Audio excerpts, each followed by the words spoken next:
Good morning, everybody. We're going to put a couple clips today for today's video. So on today, we're trucking with some mail. We got to get a service done, get ready for our load tonight. And I'm going to show you guys a few things on how things work in the milk world. I'm going to drop this tank real quick, head down to the shop, and get the service done. So let's get this started first. We'll be back here in a second.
I'm putting my gloves on real quick. Gotta protect your hands out here, man. Especially when you got pretty hands like mine. It's a good day today. The order I do things is I go ahead, pull my fifth wheel release. That's the first thing I do. I'm gonna go around and I'm gonna show you guys something about my particular truck. Look, we got some ice this morning. So they got the new easy passes. I'm not gonna show the number on there, but they got the new easy passes that go on the bumper. And this is the problem that those easy passes have.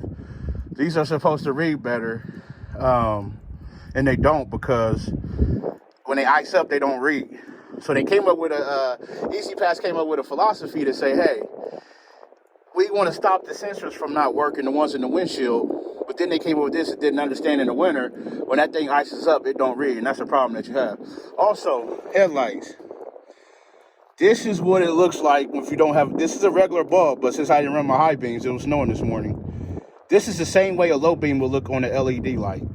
How that's uncovered, if this was an LED low beam, it would be covered like that as well, because LEDs get bright, but they don't get hot. They don't got the heating element in them. So you can see, I had a little ice this morning. So it wasn't too bad though. We used to it. Just take your time, man. That's all you gotta do. So you see my fifth wheel. I got a riser on my fifth wheel, which is normal with a tank. It helps the weight sit towards the back a little bit. I got a riser on my fifth wheel. I'm not at a mega carrier company. All the trucks don't sit the same height. So for me, which I think it should be this way anyway, but I worked for a carrier that, not this carrier, I worked for a previous carrier that if they caught you put the legs to the ground, they write you up. What happened is you put the legs to the ground, like, and then they put that weight on there, those legs adjust with the weight and they shift. They was getting stuck, so they were having to cut the legs off, and it was just uncalled for. Especially if you have, I could lower my suspension and sit it down to the ground. You know, that's how it should be. You get somewhere where it's been raining, then it gets cold, these legs freeze to the ground, stuff like that. It happens. Let me go back a turn. That's all you need right there. You see that? It's not touching the ground. Another thing with the handle, I just let it flow freely. See, when you stow it like this, yeah, do that when you're driving. But when it's empty and they're going to load it, and they put that weight on there, if they load it and that weight shifts that landing gear down and that gear locks down, which is normal, and you got it all the way to the ground, you hook up to it, this shifts and that handle will get stuck in there. But if it's just flowing freely like that, it's not hurting nobody, and it won't get stuck.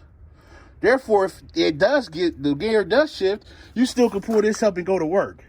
If it's stowed away like this, man, you got to have a hammer or something to get that out of there. And that's no fun. Trust me.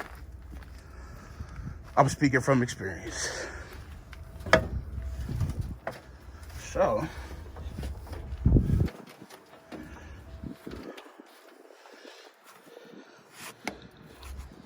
we gonna take our red line off, our blue line off, and our air lines off. I'm gonna hang those up.